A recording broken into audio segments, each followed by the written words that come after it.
بسم اللہ الرحمن الرحیم۔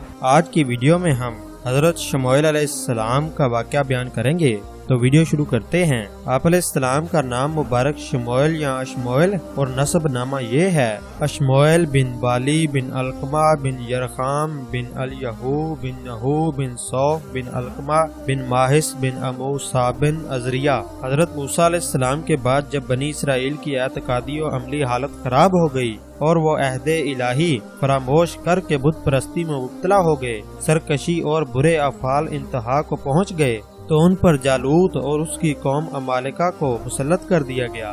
جالوت ایک نہایت جابر بادشاہ تھا اور اس کی قوم کے لوگ مصر و فلسطین کے درمیان بحر روم کے ساحل پر رہتے تھے۔ انہوں نے بنی اسرائیل کے شہر چھین لیے، ان کے لوگ گرفتار کیے اور ان پر طرح طرح کی سختیاں کی۔ اس زمانے میں بنی اسرائیل میں کوئی نبی موجود نہ تھے۔ خاندان نبوت میں صرف ایک خاتون حاملہ تھی۔ ان کے ہاں بیٹے کی ولادت ہوئی جن کا نام شموئیل رکھا گیا۔ جب وہ بڑے ہوئے تو انہیں تورات کا علم حاصل کرنے کے لیے بیت المقدس میں ایک بزرگ عالم کے سپرد کر دیا گیا۔ وہ آپ علیہ السلام کے ساتھ بڑی شفقت سے پیش آتے اور آپ کو اپنا بیٹا کہتے۔ جب حضرت شموئیل علیہ السلام بالغت کی عمر کو پہنچے تو ایک رات آپ اس عالم کے قریب آرام فرما رہے تھے کہ حضرت جبریل علیہ السلام نے اسی عالم کی آواز میں یا شموئیل کہہ کر پکارا۔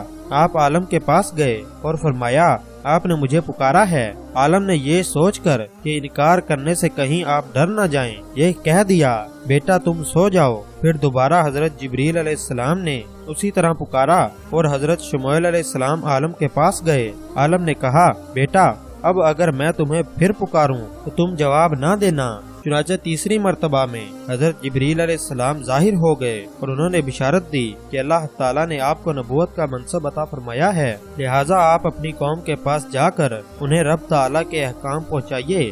آپ علیہ السلام قوم کے پاس تشریف لائے، انہیں تبلیغ و نصیحت فرمائی اور اپنی نبوت کے بارے میں بتایا، تو انہوں نے آپ علیہ السلام کو نبی ماننے سے انکار کر دیا اور کہا کہ آپ علیہ السلام اتنی جلدی کیسے نبی بن گئے؟ اچھا، اگر آپ علیہ السلام نبی ہیں تو ایک کام کریں، ہمارے لیے ایک بادشاہ مقرر کر دیں تاکہ ہم اللہ کی راہ میں لڑیں۔ حضرت شموئیل علیہ السلام نے فرمایا، کیا ایسا تو نہیں ہوگا کہ اگر تم پر جہاد فرض کیا جائے تو پھر تم جہاد نہ کرو؟ اس پر قوم نے جذبات میں آ کر کہا، ہمیں کیا ہوا کہ ہم اللہ کی راہ میں نہ لڑیں، حالانکہ ہمیں ہمارے وطن اور ہماری اولاد سے نکال دیا گیا ہے۔ یہ سن کر حضرت شموئیل علیہ السلام نے بارگاہ الہی میں دعا کی تو ان کی درخواست قبول فرماتے ہوئے اللہ تعالیٰ نے ان کے لیے ایک بادشاہ مقرر کر دیا اور انہیں جہاد کا حکم دیا۔ لیکن بعد میں وہی ہوا جس کا اندیشہ آپ علیہ السلام نے ظاہر فرمایا تھا، یعنی بنی اسرائیل کی ایک بہت معمولی تعداد جہاد کے لیے تیار ہوئی اور بقیہ سب نے منہ پھیر لیا۔ بنی اسرائیل میں بادشاہ کا انتخاب اس طرح ہوا کہ دعا کرنے پر اللہ تعالیٰ کی طرف سے حضرت شموئیل علیہ السلام کو ایک عصا ملا اور بتایا گیا کہ وہ شخص تمہاری قوم کا بادشاہ ہے جس کا قد اس عصا کے برابر ہوگا۔ حکم کے مطابق لوگوں کی پیمائش کرنے پر طالوت کا قد اس عصا کے برابر نکلا، تو حضرت شموئیل علیہ السلام نے اس سے فرمایا، میں تمہیں حکم الہی سے بنی اسرائیل کا بادشاہ مقرر کرتا ہوں، اور بنی اسرائیل سے فرمایا، اللہ تعالیٰ نے طالوت کو تمہارا بادشاہ بنا کر بھیجا ہے۔ یہ سن کر سرداروں نے حضرت شموئیل علیہ السلام سے کہا، نبوت تو لاوی بن یعقوب علیہ السلام کی اولاد میں چلتی آ رہی ہے اور سلطنت یہود بن یعقوب کی اولاد میں، جبکہ طالوت ان دونوں خاندانوں میں سے نہیں ہے، نیز یہ غریب آدمی ہے، تو یہ بادشاہ کیسے ہو سکتا ہے؟ اس سے زیادہ تو بادشاہت کے حقدار ہم ہیں۔ اس معاملے میں یہ بنی اسرائیل کی پہلی نافرمانی تھی کہ اللہ تعالیٰ کے حکم کے مقابلے میں اپنا قیام کیا اور بلا وجہ کی بحث کی۔ انہیں بتایا گیا کہ سلطنت کوئی وراثت نہیں کہ کسی نسل اور خاندان کے ساتھ خاص ہو، اس کا دار و مدار صرف فضل الہی پر ہے۔ طالوت کو تم پر اللہ تعالیٰ نے بادشاہ مقرر کیا ہے، نیز وہ علم و قوت میں تم سے بڑھ کر ہے، اور چونکہ علم اور قوت و سلطنت کے لیے بڑے معاون ہوتے ہیں، اور طالوت اس زمانے میں تمام بنی اسرائیل سے زیادہ علم رکھتا اور سب سے جسیم اور توانا بھی ہے، اس لیے وہی بادشاہت کا مستحق ہے۔ بنی اسرائیل نے طالوت کی بادشاہی پر کوئی نشانی مانگی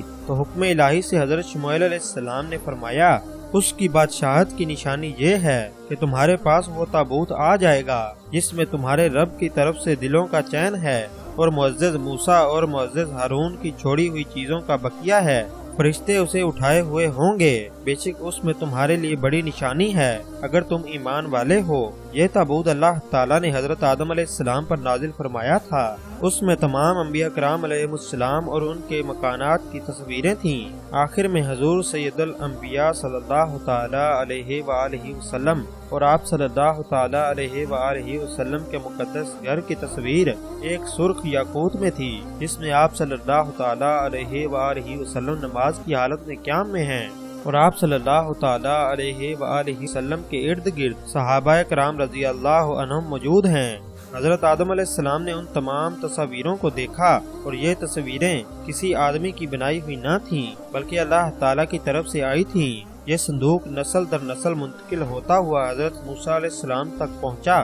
آپ اس میں تورات بھی رکھتے تھے اور اپنا مخصوص سامان بھی، چنانچہ اسی تابوت میں تورات کی تختیوں کے ٹکڑے بھی تھے، اور حضرت موسیٰ علیہ السلام کا عصا، کپڑے، نالین شریفین، حضرت ہارون علیہ السلام کا امامہ، ان کا عصا اور تھوڑا سا من جو بنی اسرائیل پر نازل ہوتا تھا۔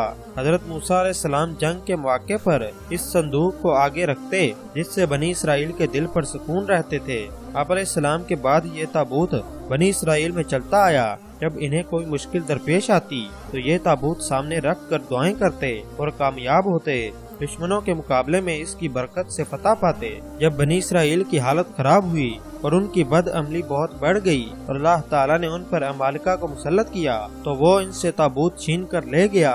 انہوں نے اسے نجس اور گندے مقامات پر رکھا اور اس کی بے حرمتی کی۔ ان گستاخیوں کی وجہ سے عمالقہ کے لوگ طرح طرح کے امراض و مصائب میں مبتلا ہو گئے۔ ان کی 5 بستیاں ہلاک ہو گئیں اور انہیں یقین ہو گیا کہ تابوت کی توہین و بے ادبی ان کی بربادی کا باعث ہے۔ چنانچہ انہوں نے تابوت ایک بیل گاڑی پر رکھ کر بیلوں کو چھوڑ دیا اور فرشتے اسے بنی اسرائیل کے سامنے طالوت کے پاس لائے، اور چونکہ اس تابوت کا آنا بنی اسرائیل کے لیے طالوت کی بادشاہی کی نشانی قرار دیا گیا تھا، اس لیے اب بنی اسرائیل نے طالوت کی بادشاہی کو تسلیم کر لیا اور بلا تاخیر جہاد کے لیے آمادہ ہو گئے، کیونکہ تابوت کے آنے سے انہیں اپنی فتح کا یقین ہو گیا تھا۔ طالوت نے بنی اسرائیل میں سے 70,000 جوان منتخب کیے، جن میں حضرت داؤد علیہ السلام بھی تھے۔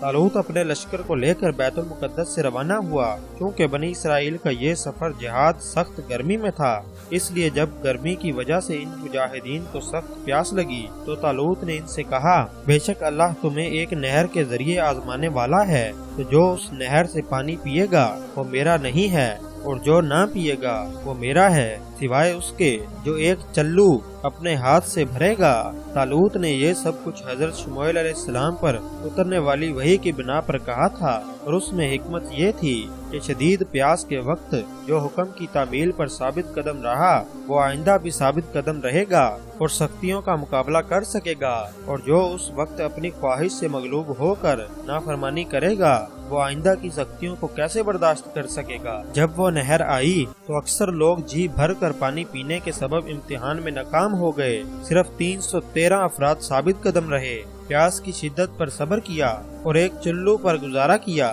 اس سے ان کے قلب و ایمان کو قوت حاصل ہوئی، جبکہ جی بھر کر پینے والوں کے ہونٹ سیاہ ہو گئے، پیاس مزید بڑھ گئی، دلوں میں بزدلی بیٹھ گئی، اور جب انہوں نے جالوت کے لشکر کی تعداد و طاقت دیکھی تو کہنے لگے، ہم میں آج جالوت اور اس کے لشکروں کے ساتھ مقابلے کی طاقت نہیں ہے۔ لیکن ان کے برعکس لقائے ربانی اور رضائے الہی کے مشتاق بندوں نے عرض کی، بہت دفعہ چھوٹی جماعت اللہ کے حکم سے بڑی جماعت پر غالب آئی ہے، اور اللہ صبر کرنے والوں کے ساتھ ہے۔ پھر جب دونوں لشکر آمنے سامنے آئے تو لشکر مومنین کے ثابت قدم مجاہدوں نے بارگاہ الہی میں دعا کی، اے ہمارے رب، ہم پر صبر ڈال دے اور ہمیں ثابت قدمی عطا فرما، اور کافر قوم کے مقابلے میں ہماری مدد فرما۔